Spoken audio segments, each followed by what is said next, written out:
अस्सलामुअलैकुम, welcome to another video of maths with MSK।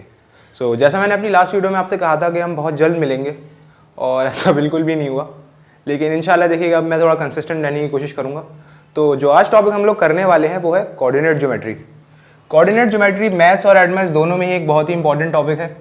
इस word coordinate से हमें क्या पता चलता है? ये कोऑर्डिनेट होता है एक्स एक्सिस और वाई एक्सिस पे वो स्पेसिफिक वैल्यू जिससे हमें ग्राफ पे किसी भी एक पॉइंट तक पहुंचने का वो जरिया मिल जाता है।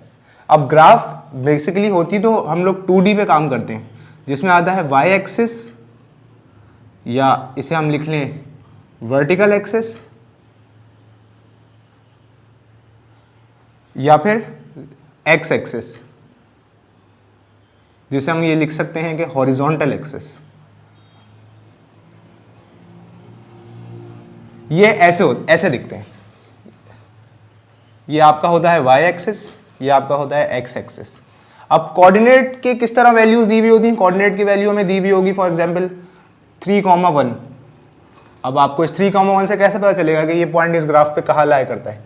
तो सबसे पहले आप ये आइडेंटिफाई करें कि जो लेफ्ट वाली साइड है वो होती है एक्स कोऑर्डिनेट, जो राइट वाली साइड है वो होती है वाई कोऑर्डिनेट। अब वाई कोऑर्डिनेट पे क्या हमारी वैल्यू आई हुई है 1, तो हम यहाँ से मार्क लगा दिया हमने 1। ये यहाँ से हमने एक डॉटेड लाइन ड्रॉ कर दी। ये तो भी मैं आपको बहुत सिंपल तरीके से कोऑर्डिनेट प्लॉट करना सिखा रहा हूँ, आगे जाके तो आपको इन सब चीज़ों की इस डॉटेड लाइन की ज़रूरत नहीं पड़ेगी। और x पे है 3, तो हम x पे आएंगे 1 2 3 और 3 से हम लोग एक डॉटेड लाइन ऊपर की तरफ बना देंगे। अब जहाँ पर ये डॉटेड लाइन इंटरसेक्ट कर रही है ये आपका पॉइंट है पॉइंट 3,1। एक और दफ़ा देख लेते हैं। इस दफ़ा हम लोग प्लॉट कर लेंगे कोऑर्डिनेट 4,5।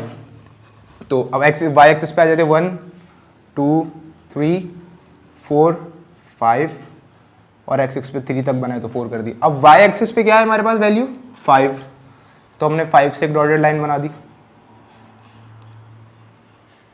और एक्स एक्सिस में हमारे पास क्या वैल्यू है 4, तो हमने 4 से एक डॉटेड लाइन ऊपर की तरफ बना दी, जो कि यहाँ पे कुछ ये पॉइंट बन गया 4,5। इस तरह आप किसी भी पॉइंट को ग्राफ के ऊपर फाइंड कर सकते हैं।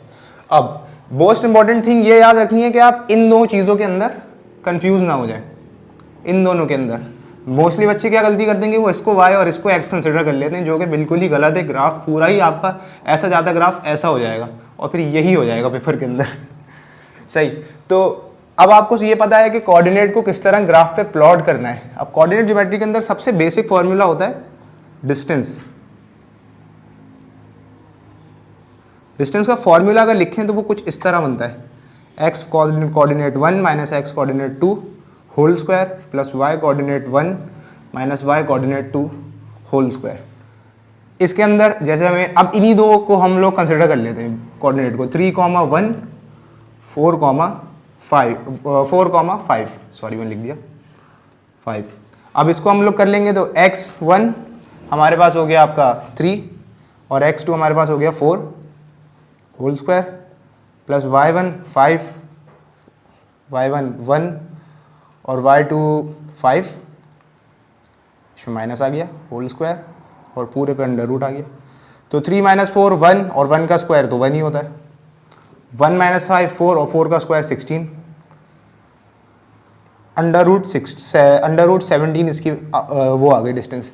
अब अगर मैं आपको कहूँ कि इस कदर मुश्किल तरीके के बजाय एक बहुत ही इजी तरीका है जिससे आप इस लाइन के दरमियान का डिस्टेंस निकाल सकते हैं, तो आप बोलेंगे कैसे? तो आप ये देखें, अब हमें बेसिकली इस लाइन को फाइंड करना है। इसको तो मैं बड़ा करके बना देता हूँ यहाँ पे, सही है। तो ये है हमारे पास 4,5 और ये हमारे पास है 3,1। ये डिस्टेंस हमने फाइंड करना है। अब इस डिस्टेंस से हम लोग यहाँ से एक यू लाइन बना देते हैं और यहाँ से हम लोग एक वर्टिकल लाइन बना देते हैं, तो यहाँ पास 90 डिग्री एक राइट एंगल ट्राइंगल बन गया। अब आप ये देखें कि इस राइट एंगल ट्राइंगल के अंदर आपको एक बहुत ईजी थ्योरम याद होगा, पाइथागोरस थ्योरम, जो कहता है a² = b² + c²। अब ये तो उमूमन सभी को याद होता है, तो हमने इसी को इसी तरह कंसीडर कर लेते हैं। अब ये देखें यहाँ पर ये y कोऑर्डिनेट क्या है, अगर ऐसे देखा जाए y कोऑर्डिनेट इधर बनता है हमारा 1 और इधर हमारा y कोऑर्डिनेट क्या बन रहा है 5। तो 1 से लेकर 5 के दरमियान का डिस्टेंस हो गया यहाँ पे 4। इसी तरह यहाँ पे हमने एक्स कोऑर्डिनेट देख लिया बिल्कुल इस पॉइंट पे, जो कि बन रहा है हमारा 3। फिर हमने इस पॉइंट पे हमारा एक्स कोऑर्डिनेट देख लिया, जो कि बिल्कुल हमारा क्या बन रहा है 4। अब 3 और 4 के दरमियान का डिस्टेंस क्या आ गया 1। अब हमारे पास परपेंडिकुलर साइड आ गई, बेस साइड आ गई, तो हाइपोटेन्यूज निकल जाएगी। कैसे निकलेगी? कहाँ करेंगे, कहाँ करते हैं इसको हम लोग मिटाते,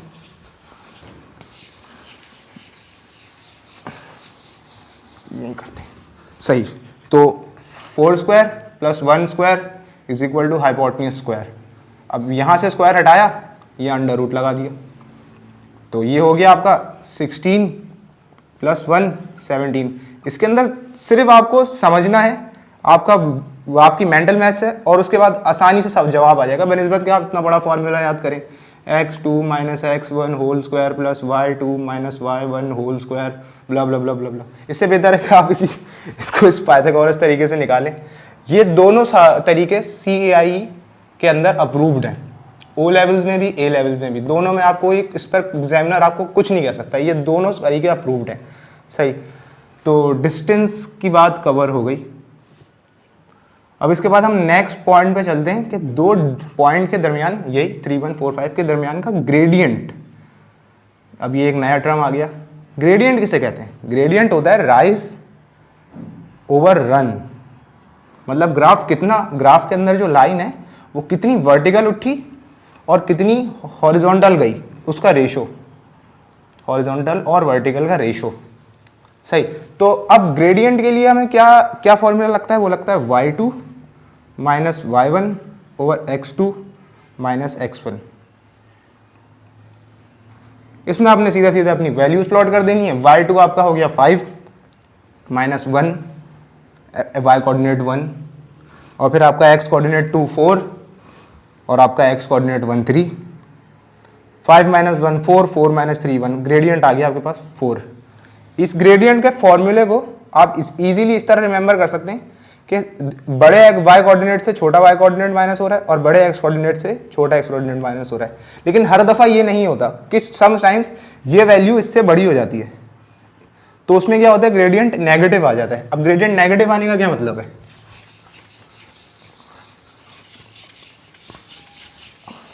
एक सेकेंड, हाँ, तो ग्रेडियंट नेगेटिव आने का क्या मतलब है? अब ग्राफ अगर यूं जा रहा है तो ग्रेडियंट आपका, अच्छा, ग्रेडियंट को m सिंबल से डिनोट किया जाता है, तो m आपका पॉजिटिव है।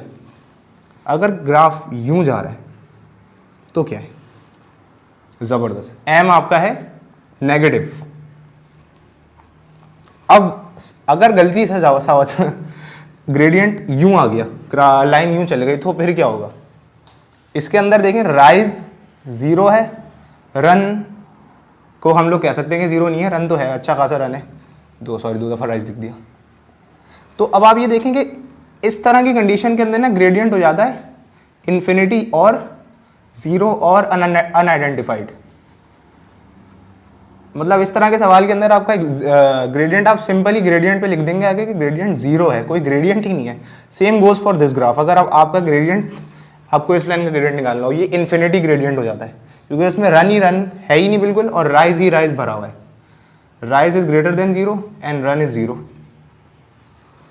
सही, तो ग्रेडियंट एक दफ़ा फिर देखें, ग्रेडियंट होता है किसी भी दो पॉइंट के दरमियान जो लाइन प्लॉट हुई हुई है उसका राइज और रन कितना है उसको जान लेना। मतलब इसका रन इतना है और राइज इतना है। अब इन दोनों को कैलकुलेट करके इनके दरमियान का रेशो निकालने से आपका ग्रेडियंट मालूम हो जाता है। तो दैट बीइंग कवर्ड, हम लोग इसके बाद चलते हैं कोऑर्डिनेट ज्योमेट्री के एक इंपॉर्टेंट एस्पेक्ट तक, जिसको कहते हैं इक्वेशन ऑफ लाइन।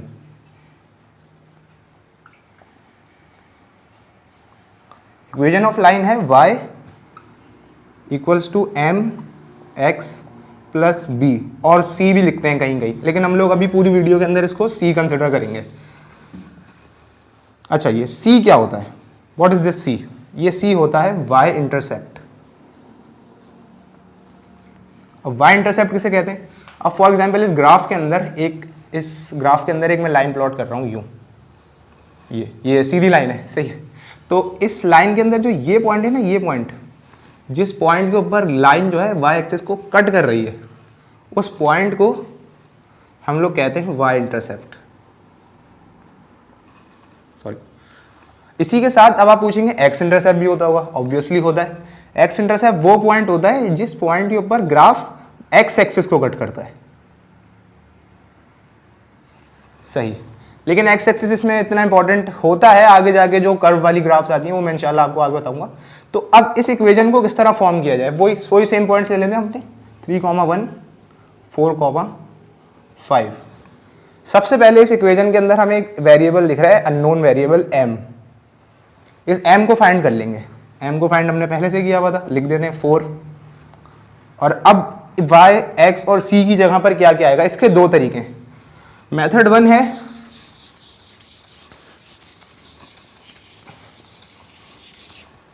मेथड 1 ये है कि आप ये डायरेक्ट ये फॉर्मूला लगा दें, y minus y1 is equal to x equal to m x minus x1। बस आपने कोऑर्डिनेट लिख लेने बराबर में 3,1 4,5 या जो भी आपको जिस लाइन के दरमियान की इक्वेशन फाइंड करनी है।